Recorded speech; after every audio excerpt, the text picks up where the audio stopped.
Nyt kyllä vituttaa, saatana! Mikä helvetti siinä on, että juhlista kuin juhlista löydät aina jonkun, jonka on pakko julistaa, kuinka ei juo tippaakaan. Ei siinä, että katsoisin raitista ihmistä pahalla, mutta yleensä kyseessä on pelkkä tekopyhä hurskastelija. Okei, et juo viinaa, se on allekirjoittaneelle ainakin täysin sama. Et polta tupakkaa ja et käytä muita laillisia tai laittomia päihteitä, hieno juttu.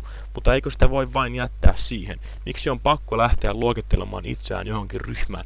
Olen absoluutisti. Mikä tarve sille on? Onko se hinku luokitella itsensä muiden yläpuolella? Minä en diggaa piimästä, sinä et diggaa bissestä. Sillä selvä. Ja tähän sen pitäisi jäädäkin. Ja ennen kuin joku alkaa mussuttaa jotakin absolutismistaan, niin haista vittu. Olet yhtä tekopyhä kuin kaikki muutkin. Vedät kuitenkin kofeiinia ja ibuprofeiinia ja ties mitä. Ja olet vain päättänyt, että absolutismin raja menee siinä, mitä et itse käytä. Jos väität, ettei kofeiini päihdytä, niin ei sitten kokaiinikaan. Eli voi vetää kokkelia nokkaan ja sanoa olevani absolutisti.